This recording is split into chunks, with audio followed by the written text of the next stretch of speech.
Hi, I'm Sherry. I always introduce myself simply.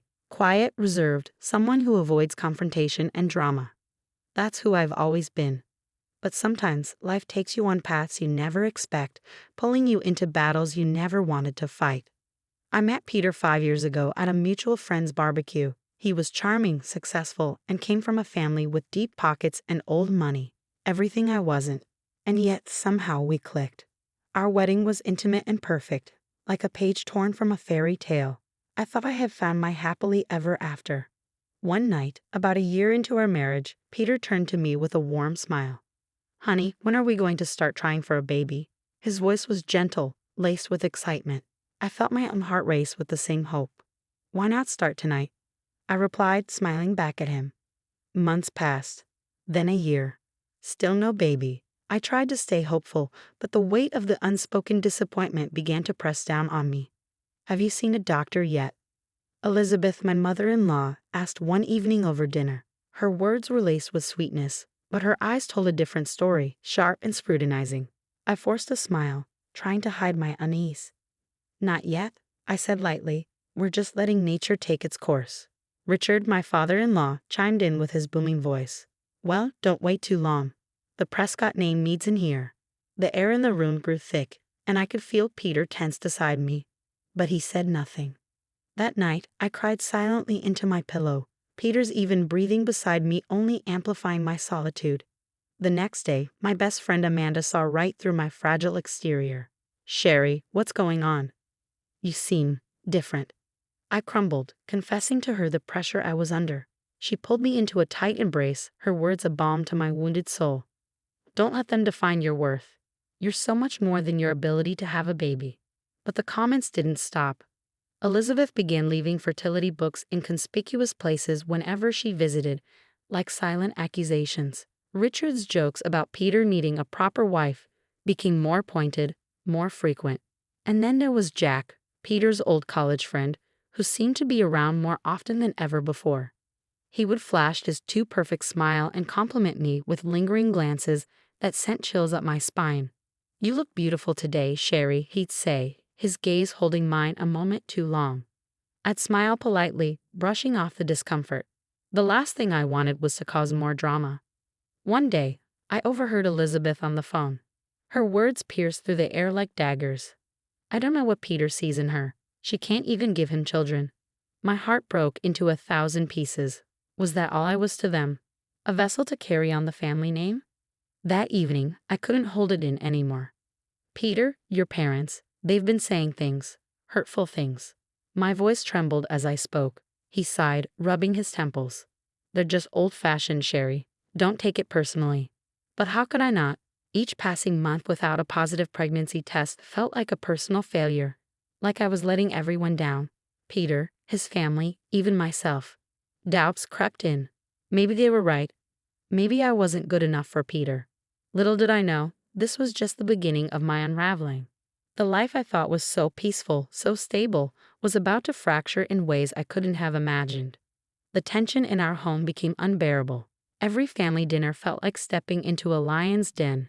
And then Elizabeth invited Vanessa, Peter's ex-girlfriend, to one of these gatherings. The moment I saw her, my stomach dropped. Oh, Vanessa, darling, it's so wonderful to see you.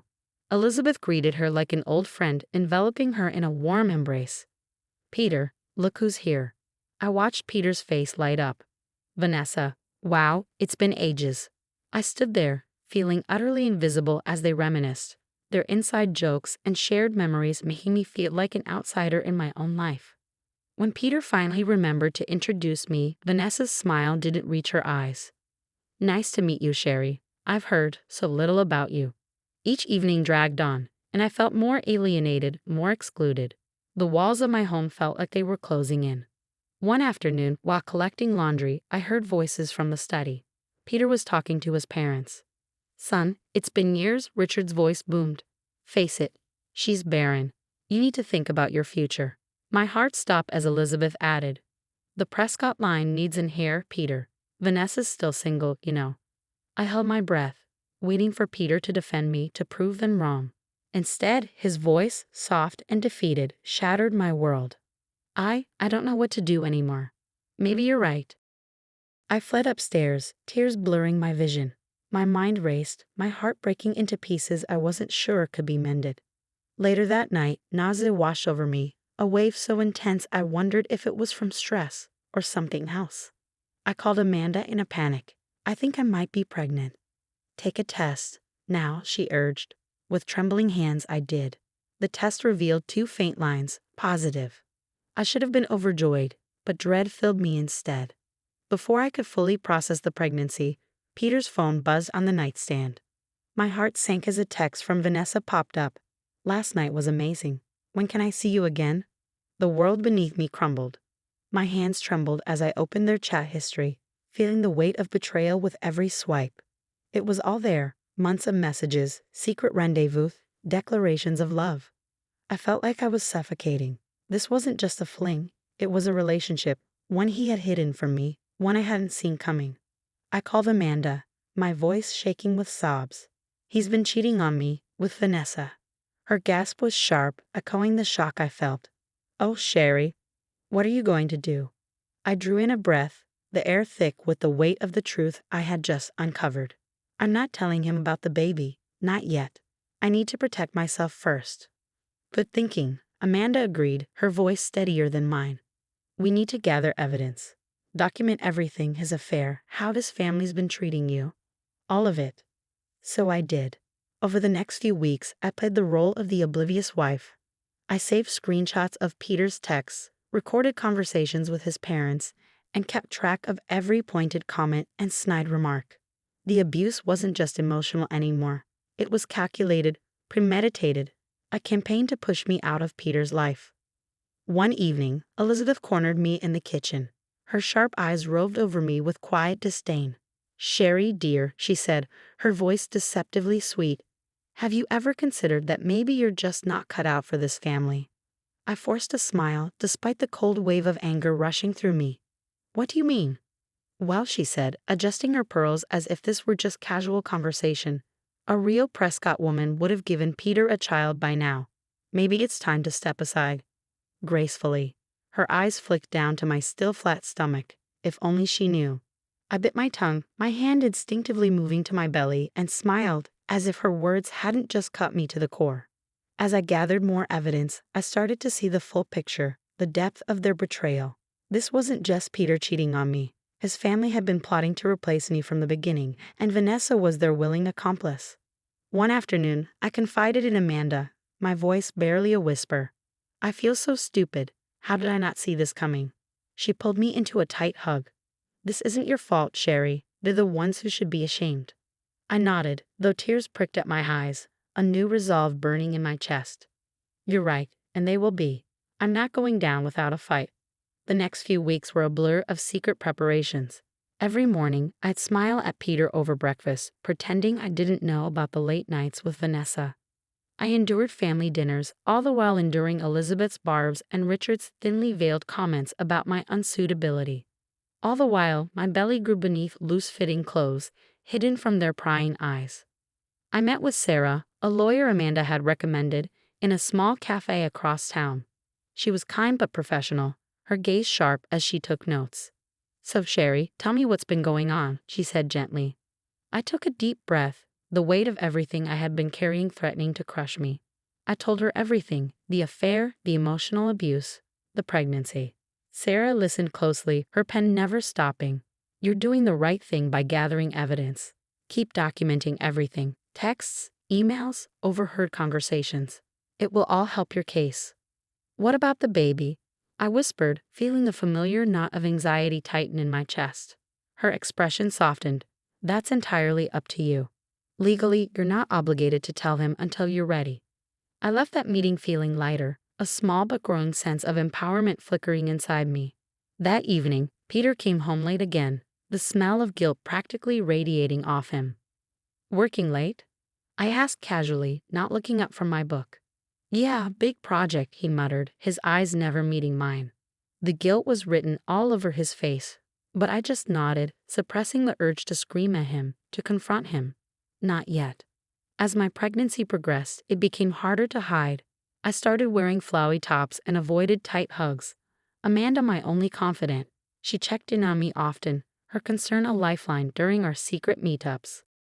"How are you feeling?" she asked one afternoon, her eyes scanning my face for cracks. "Physically, fine," I admitted. "But emotionally? A wreck." One day, during a family barbecue, Jack cornered me in the kitchen. His eyes lingered on me in a way that made my skin crawl. "Sherry, is everything okay? You've seemed different lately." I forced a smile. "I'm fine, Jack. Just a bit tired." He leaned in, lowering his voice in a way that made my stomach twist. "If you ever need someone to talk to, or anything else, I'm here." I stepped back, suddenly wary. "Thanks, but I'm okay," I said, my voice firmer than before. As I walked away, I couldn't shake the feeling that his offer wasn't as innocent as it seemed. Meanwhile, Elizabeth ramped up her efforts to push me out. I overheard her on the phone one day, her voice cold and calculating. "Yes, I need you to transfer funds from their joint account to Peter's personal one." "No, Sherry doesn't need to know." Quietly, I logged into our online banking, took screenshots, and added them to my growing file of evidence. Peter became increasingly distant, disappearing for nights at a time.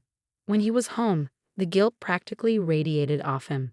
"Sherry, he began one evening, his voice soft, unsure. He trailed off, the words he didn't say hanging between us. I wanted to scream, to confront him, to tell him about the baby growing inside me, but I bit my tongue. The time wasn't right, not yet. Instead, I focused on my secret plans. I opened a bank account in my name only, scoured listings for apartments in a different part of town, and researched new job opportunities. I was determined to stand on my own 2 feet. Every night, I lay awake, my hand resting on my growing belly. "We're going to be okay," I whispered to the tiny life inside me. "Mommy's going to make sure of it." The storm was coming, and I was ready. But powerful, and when it broke, they'd never see it coming. The day had finally arrived. I stood in front of the mirror, my baby bump now unmistakable in the fitted dress I wore. No more hiding. This was it. Taking a deep breath, I made my way downstairs. Peter was in his study, hunched over his laptop, completely unaware of the storm about to hit. I dropped a thick folder onto his desk with a heavy thud. "What's this?" he asked, his confusion clear. "Open it." As Peter flipped through the pages, his face drained of color. Screenshots of his texts with Vanessa, bank statements showing suspicious transfers, transcripts of his parents' manipulative conversations. It was all there, laid bare. "Sherry, I can explain," he stammered, scrambling for words. I cut him off. "Save it, Peter.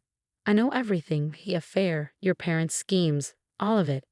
He stumbled, trying to piece together an excuse, but I wasn't finished. I had one final card to play. "Oh, and I'm pregnant." His jaw dropped. "You're what?" 16 weeks along, I said calmly. "Turns out I'm not so barren after all." Tears welled in Peter's eyes as he reached for my hand. "Sherry, please, we can work this out. I'll end things with Vanessa. I'll stand up to my parents. I love you." I shook my head, my own tears threatening to spill, but I kept my voice steady. "It's too late, Peter. Way too late." From my bag, I pulled out the divorce papers, placing them on the desk in front of him. "I'll be staying with Amanda until I find my own place.